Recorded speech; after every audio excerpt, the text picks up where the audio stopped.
O que muitos de nós que meditamos na palavra de Deus não entendemos ainda é que Deus ele fez uma promessa para Abraão, Isaque e Jacó, e essa promessa ainda não se cumpriu.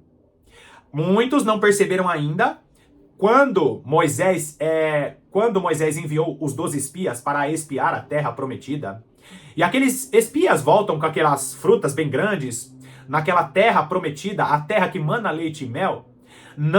Muitos cristãos não perceberam ainda que a promessa ela não se cumpriu. Não é porque Israel hoje tem uma nação, significa que aquela promessa ela já se cumpriu.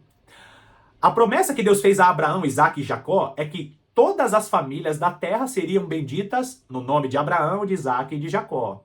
E queridos, vamos raciocinar de uma maneira simples. Você consegue ver as nações do mundo, essas nações que nós conhecemos, nações que oprimem as suas populações. Essas nações são benditas no nome de Abraão, Isaque e Jacó?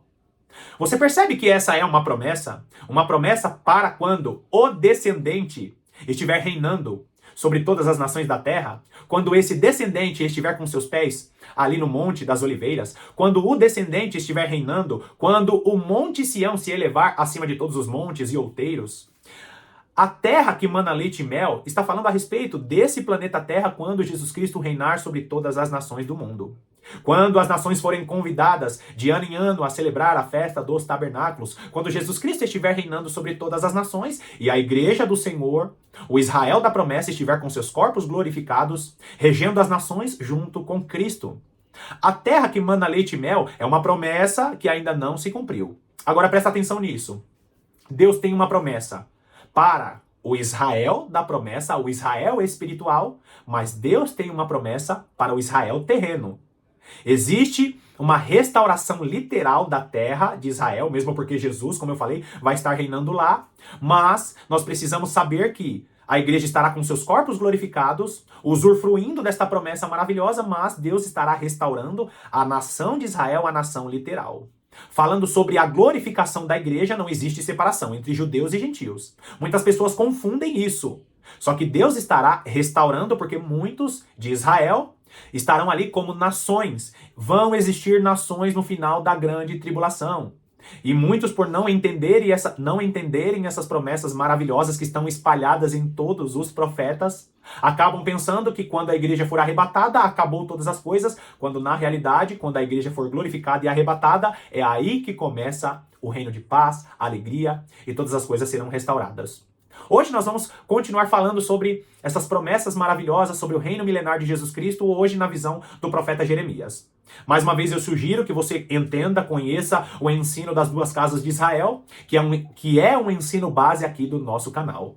Obrigado mais uma vez pela sua incrível companhia. Seja muito bem-vindo a mais essa meditação do canal A Lâmpada para os Meus Pés.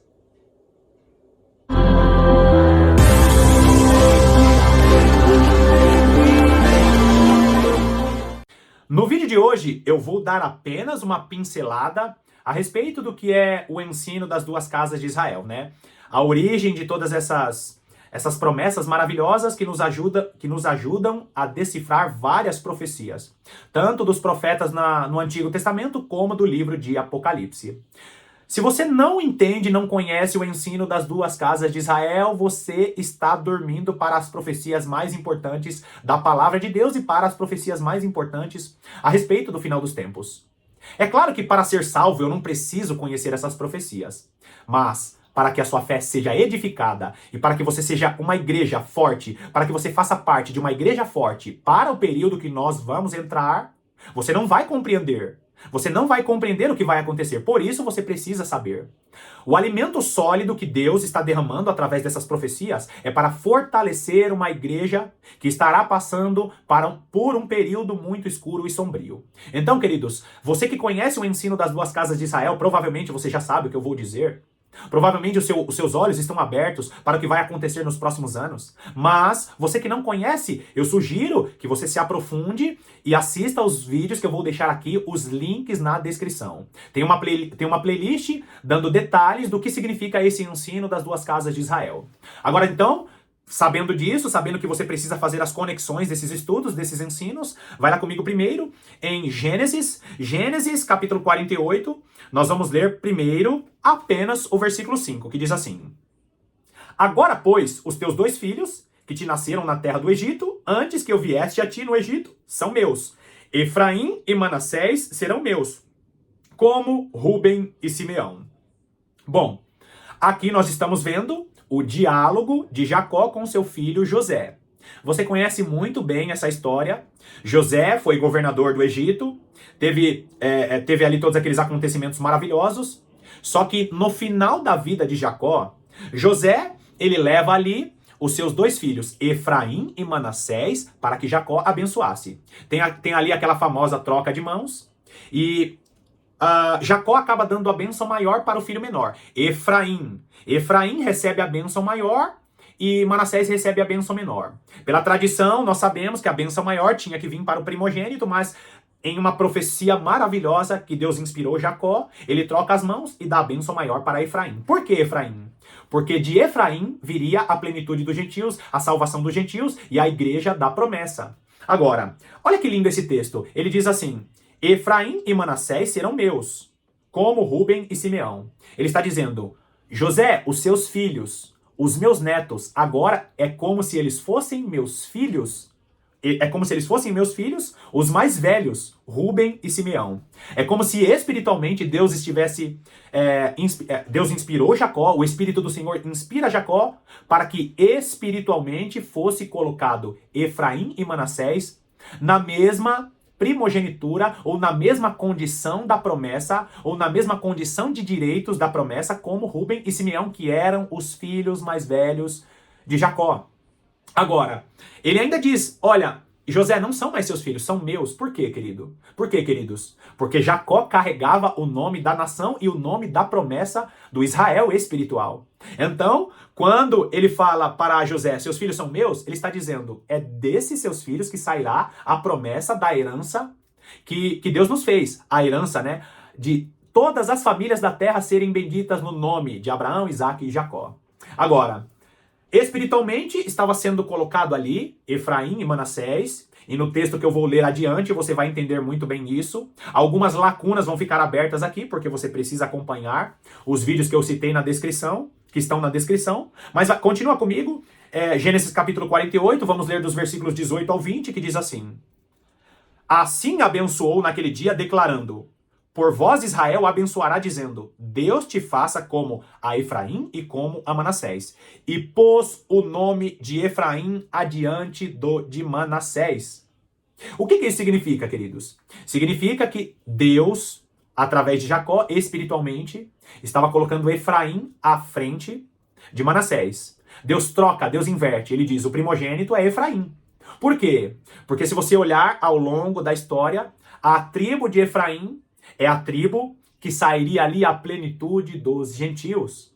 E da plenitude dos gentios que o apóstolo Paulo explica de maneira maravilhosa em Efésios e explica de maneira ainda mais maravilhosa em Romanos capítulo 11. Romanos capítulo 11, ele dá um resumo ali nos versículos 24, 25 e 26, quando os gentios são enxertados e se tornam ali, né, parte da família de Deus, a plenitude dos gentios. Agora, queridos, aonde Jacó fala isso? Retrocede comigo e olha o que diz o versículo 18. E disse José a seu pai, não assim, meu pai, pois o primogênito é este, põe a mão direita sobre a cabeça dele. Jacó troca as mãos para inverter a bênção e José fala, não, meu pai, a mão direita é nesse. Olha o que Jacó responde. Mas seu pai o recusou e disse, eu sei, meu filho, eu o sei. Ele também será um povo, Manassés também será um povo, também ele será grande. Contudo, o seu irmão menor será maior do que ele, e a sua descendência será uma multidão de nações. Ele está dizendo aqui, Efraim será uma multidão de nações. É de Efraim que vem essa multidão de nações. Agora, eu tenho certeza disso. Essa tradução no português, multidão de nações, ela não está no português de fácil entendimento para que nós entendamos. Por que ela não está de fácil entendimento para que nós entendamos? Me perdoe até a redundância.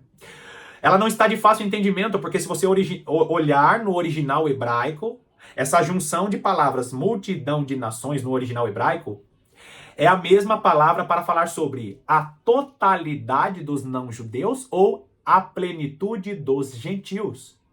Queridos, Jacó estava dizendo ali que de Efraim sairia uma descendência que sairia a plenitude dos gentios.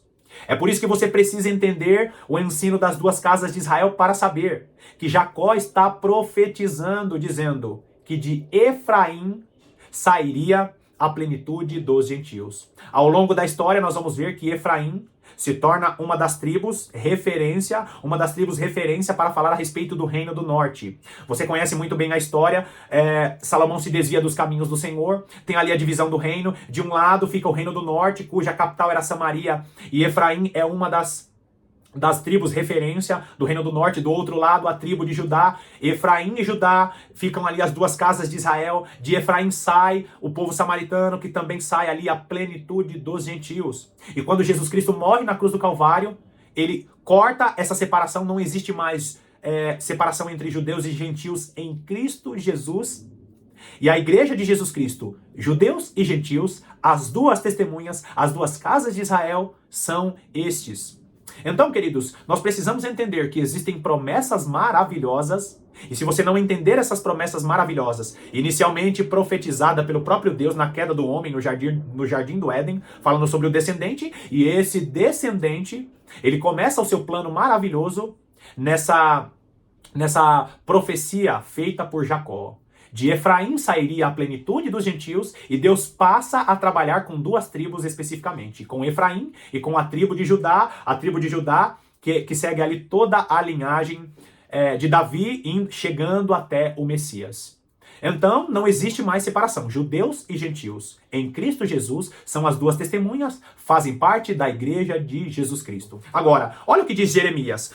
Tendo esse entendimento das duas casas de Israel, tendo entendimento dessa profecia maravilhosa que Deus deu a Jacó, vai lá comigo em Jeremias capítulo 30. Jeremias capítulo 30, vamos ler dos versículos 1, primeiramente, dos versículos 1 até o versículo 10, que diz assim: Palavra que do Senhor veio a Jeremias dizendo: Assim fala o Senhor, Deus de Israel. Escreve num livro todas as palavras que eu disse. Porque eis que vem dias. Presta atenção aqui. Porque nós precisamos entender algumas figuras, né? A maneira em que os profetas colocam algumas palavras. A maneira em que o Espírito do Senhor profere algo que é extremamente para o futuro, muito adiante da época dos profetas. Você vai ouvir muito falar, naqueles dias, nos últimos dias, eis que vem dias, diz o Senhor, em que mudarei a sorte do meu povo de Israel e de Judá. Aqui no tempo de Jeremias está falando com o reino do norte e reino do sul. Do reino do norte de Israel, de Efraim, veio a plenitude dos gentios. E Judá, que é a casa de Davi, toda a linhagem de Davi, que não se misturaram com os povos, como o reino do norte, acabou se misturando. Ele está dizendo aqui, das duas casas de Israel eu vou mudar a sorte. Para você entender que não é uma profecia para a época do profeta Jeremias. Por quê, queridos? Porque aqui na época do profeta Jeremias já era a época bem próxima do cativeiro babilônico. Ou seja, o reino do norte, Israel, Efraim, o reino do norte, já não existia mais como nação não misturada. E quando ele diz que mudaria a sorte das duas casas de Israel, ele está fazendo uma promessa para o futuro. Por quê? Porque hoje, espiritualmente, nós fazemos parte do Israel da promessa. A igreja de judeus e gentios foi restaurada quando Jesus Cristo morreu na cruz do Calvário. Tem um vídeo que eu falo aqui sobre os 144 mil. Se você entender essa profecia das duas casas de Israel e a aplicação dela para os 144 mil selados, você vai entender quase todas as profecias que estão na palavra de Deus. Porque os profetas usam essa linguagem falando com o reino do norte e falando com o reino de Judá, o reino do sul. Agora, diz o Senhor Deus, falo-eis voltar para a terra que dei aos seus pais e a possuirão. Grava bem esse versículo 3, queridos. Eu deixei grifado aí que ele mudaria a sorte do meu povo, Israel e de Judá. Presta atenção nisso. É muito profundo isso. Aqui na época de Jeremias, o reino do norte já tinha sido tomado pela Assíria, quase 200 anos antes. Só que como que Deus está falando que vai restaurar o povo de Israel e de Judá? Claramente falando com as duas casas de Israel. Quando que essas duas províncias, quando que esses dois povos voltaria para sua terra e possuiriam essa terra. Você consegue entender o que Jesus Cristo fez na cruz do Calvário? Jesus Cristo, ele vai restaurar as 12 tribos de Israel. Não existirá mais essa divisão dessas duas províncias.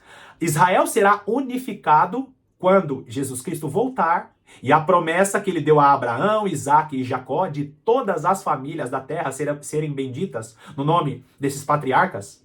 Deus estará cumprindo essa promessa quando Jesus Cristo estiver reinando aqui no reino milenar. Continua lendo, olha o versículo 4. São estas as palavras que disse o Senhor acerca de Israel e de Judá. Assim diz o Senhor, ouvimos uma voz de tremor e de temor e não de paz. Perguntai, pois, e vede, se acaso um homem tem dores de parto? Porque vejo, pois, a cada homem com as mãos na cintura, como a que está dando à luz? E por que se tornaram pálidos todos os rostos? Presta atenção nisso, queridos. Eu deixei grifado aí dores de parto. Quando o profeta fala sobre dores de parto, ele está falando sobre as dores que vai gerar um nascimento. Muitos não acreditam que a igreja de Jesus Cristo é aquela mulher de Apocalipse capítulo 12. Por quê? Porque nós estamos gerando o filho varão. O apóstolo Paulo vai dizer, eu estou sofrendo dores de parto, até que Jesus Cristo seja gerado em vós. Efésios capítulo 4 fala que a igreja precisa estar em comunhão, orando, buscando, consagrando. Por quê? Porque nós deixaremos o filho varão, nós amadureceremos até que o poder de Jesus Cristo se manifeste em nossa vida. A perfeita varonilidade. A igreja precisa estar em comunhão, consagrando, buscando a Deus, para que Jesus Cristo seja gerado em nossos corações. Porque nós estaremos agindo com 7 Espíritos do Senhor. E quando chegar a plenitude de todas essas coisas, Jesus Cristo rasga os céus, como se ele estivesse rasgando o ventre, agora não mais como um menino na manjedoura, agora sim, como o valente, como o leão da tribo de Judá, para reinar e governar sobre todas as nações. Muitos pensam que essas dores de parto é a respeito de um outro tempo, quando nós vemos claramente as 2 casas de Israel, que na época de Jeremias já não existia mais nesse contexto. E nós vemos ele citando o período das dores de parto. Qual que é o período em que esta mulher, que essas nações sofrerão com as dores de partos mais severas? É justamente o período da grande tribulação. Dores de parto é quando o povo de Deus está sofrendo tamanhas dores para gerar algo, para gerar um milagre, para gerar como aconteceu. Queridos, é tão lindo e tão profundo isso. Quando você olha o profeta Elias, quando ele estava gerando o milagre do retorno das chuvas, você lembra a posição que o profeta Elias ele ficou? Ele está ali, ajoelhado, ele coloca a sua cabeça entre as suas 2 pernas, e ali ele começa a gerar aquele milagre. Também é um texto profundíssimo. 1 Reis, capítulo 18 e capítulo 19 nos mostra que quando Deus ele quer gerar um milagre, ele quer gerar um poder, ele quer que a igreja gere esse poder para que Jesus Cristo volte. A igreja estará gerando este poder para Jesus Cristo voltar. Essa igreja sofrerá dores de parto. E pior, queridos, para que hoje os judeus reconheçam Jesus Cristo como Senhor e Salvador de suas vidas, eles vão ter que sofrer essas dores de parto, porque senão Jesus Cristo não vai nascer nos corações deles. É muito profundo isso. Então, os rostos dessas pessoas vão empalidecer nesse tempo. Muitos judeus que vão receber Jesus Cristo como Senhor e Salvador, antes disso acontecer, vão ter que assistir a grande tribulação acontecendo. Agora, não acredite nessa teoria em que a igreja será arrebatada primeiro e os judeus vão ficar aqui. Queridos, se a igreja sair e não houver Espírito Santo na terra, quer dizer que pessoas serão salvas sem o selo da promessa? Pessoas terão seus corpos glorificados sem o selo da promessa, que é o Espírito Santo? Agora, olha o versículo 7. Que grande é aquele dia, e não há outro semelhante. É tempo de angústia para Jacó. Ele, porém, será livre dela. Você entende, queridos, que aquele dia não é o dia em que, em determinados momentos, o profeta Jeremias profetizou? Porque Jeremias ele foi ferramenta do Senhor para dizer aos israelitas, nessa época dele, se entregue à Babilônia. Só que esse texto aqui não está falando para essa profecia. Ainda que Nabucodonosor seja uma figura do anticristo. Mas ele não está falando deste período. Por quê? Porque ele está citando as 2 casas de Israel. Ele cita primeiro Israel, reino do norte, e depois ele cita Judá. Ele fala e de Judá, ou seja, as duas casas de Israel. Naquele dia será um dia de angústia. A angústia para quem? Para Jacó. Nós vamos ver em vários textos citando Jacó falando a respeito dos judeus que vieram da linhagem de Davi, que pertenceram ao reino do sul, da onde saiu ali toda a linhagem do nosso Senhor e Salvador Jesus Cristo, o Messias. Agora, queridos, nós precisamos estar atentos a isso. Por quê? Porque o texto está dizendo, olha o versículo 8, naquele dia, diz o Senhor dos Exércitos, eu quebrarei o seu jugo de sobre o teu pescoço, e quebrarei os teus canzis, e nunca mais estrangeiros farão escravo este povo. Eu vou te perguntar de novo, sobre que época e sobre quem o profeta Jeremias está dizendo? Está dizendo sobre o cerco que Jerusalém sofrerá, porque ainda eles serão escravos. O ápice da grande tribulação, o epicentro da grande tribulação será em Jerusalém, naquela região do Oriente ali, ao redor de Jerusalém. Eles ainda vão sofrer, eles ainda vão ser invadidos, mulheres serão forçadas, será um cenário horrendo. Mas quando acabar todas essas coisas e as nações, quando elas visualizarem, quando elas verem Jesus vindo com poder e grande glória, Deus não deixará nem o Israel da promessa e nem o Israel terreno, físico, os israelitas que sobrarão como nações, nem esses serão mais escravos. Agora olha o versículo 9. Que servirá ao Senhor seu Deus, como também Davi seu rei, que lhe levantarei. Olha que lindo esse versículo 9. Ele diz assim, que nunca mais estrangeiros, o versículo 8 diz, que nunca mais estrangeiros farão escravo este povo, que servirá ao Senhor seu Deus, como também a Davi, seu rei. Quem é Davi, seu rei? Nós sabemos que Davi, em determinadas profecias, ele é usado como figura para falar do nosso Senhor Jesus Cristo. Davi é citado aqui porque Jesus ainda era o mistério escondido. E ele diz que levantaria Davi. Agora presta atenção no versículo 10. Não temas, pois, servo meu Jacó. Diz o Senhor, nem te espante, ó Israel. Pois eis que te livrarei das terras de longe e a tua descendência da terra do exílio. Jacó voltará e ficará tranquilo e em sossego, e não haverá quem o atemorize. Você consegue perceber, queridos, que agora ele cita a terra do exílio, ele está falando sobre o cativeiro babilônico. Eles sairiam do cativeiro babilônico para esta promessa bendita. Deus levantaria Davi, como levantou Davi, que é a figura, o nosso Senhor Jesus Cristo, ele foi levantado da terra, ressurgiu dos mortos para trazer a ressurreição para as duas casas de Israel. Eu li há poucos vídeos atrás, eu meditei com você a respeito de Ezequiel capítulo 37, que ali a profecia, o vale de ossos secos, está falando a respeito do quê? Da ressurreição de Efraim e de Judá. As duas casas de Israel, judeus e gentios, que vão ressuscitar para receber a promessa. A todas as famílias da terra serão benditas no nome de Abraão, Isaque e Jacó, porque Jesus Cristo estará reinando sobre todas as nações. E aqueles que descenderam, aqueles que fizeram parte da aliança, que vieram de judeus e gentios, da casa de Efraim e da casa de Judá, participarão dessa promessa. Mas não esqueça, haverão nações, quando acabar o período da grande tribulação, haverão nações restantes. Eu tenho um vídeo falando aqui sobre os sobreviventes. Assista o vídeo sobre os sobreviventes, para que você conheça as verdadeiras revelações da palavra de Deus e não fique apenas acreditando o que a tradição dessa teologia, que há muitos anos tem nos ensinado, coisas que são mais tradição do que propriamente o que está escrito na palavra do nosso Deus.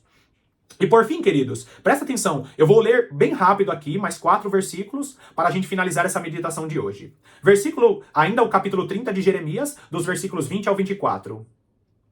Seus filhos serão como na antiguidade, e a sua congregação será firmada diante de mim, e castigarei todos os seus opressores. O seu príncipe procederá deles, do meio deles sairá o que há de reinar. Presta atenção, do meio de quem? Falo-ei a aproximar, e ele se achegará a mim. Pois quem de si mesmo ousaria aproximar-se de mim, diz o Senhor? Queridos, olha que lindo isso. Quem pode se aproximar do Senhor sem que morra? Qual ser humano pode se aproximar do Senhor sem que morra? Apenas um pode se aproximar do Senhor. E esse um que reinará, esse um é o próprio Jesus Cristo. Aqui ele está dando a promessa dizendo, olha, ele virá do ventre de uma mulher, ele sairá do meio de vocês, como diz o versículo 20, né? ele sairá do meio... Não, perdão, versículo 21 mesmo. Disse, o seu príncipe procederá deles, do meio deles, ou seja, o seu príncipe sairá do meio dos homens, sairá do meio dentre esses povos, de Judá e de Israel. Na verdade, Jesus veio do meio de Judá, ele é o leão da tribo de Judá, ele veio ali do ventre de uma mulher, ele saiu ali, ele é da tribo de Judá, ele sai do meio dos homens, só que de procedência divina, porque ele é o único que pode se aproximar do Senhor. Ele faz uma pergunta, queridos, para você entender isso. Sai um do meio e o único que pode se aproximar de Deus, o Pai do Senhor, é Jesus Cristo. Agora olha o versículo 22.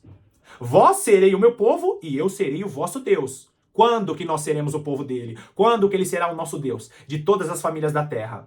Quando Jesus Cristo estiver reinando. Eis a tempestade do Senhor, o furor saiu, e um redemoinho tempestuou sobre a cabeça dos perversos. Aqui está falando sobre o grande e terrível dia do Senhor, que virá sobre todas as nações. Jesus Cristo estará pisando o lagar da ira de Deus, e eu tenho um vídeo aqui falando sobre o grande e terrível dia do Senhor.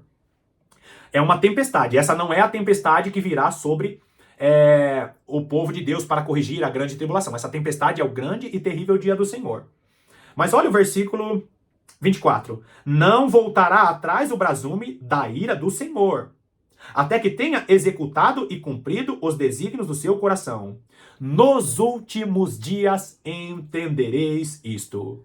Você consegue perceber, queridos, como esse texto de hoje, esses textos que eu li hoje, essas mensagens, essas profecias que eu li hoje, são profecias profundíssimas e corroborando com o que Daniel tinha falado.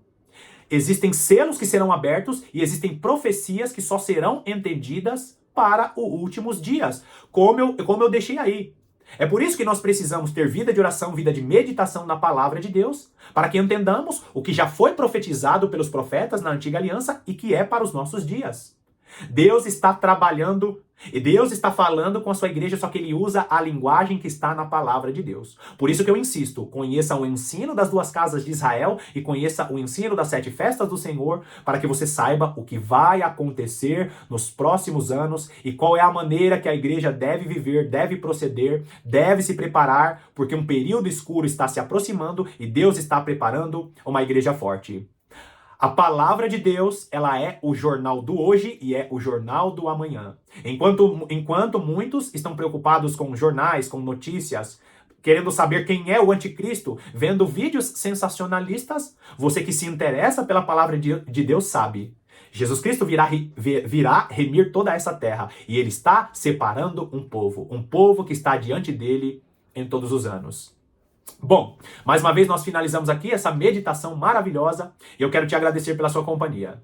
Que Deus te abençoe poderosamente e eu te aguardo para as próximas meditações.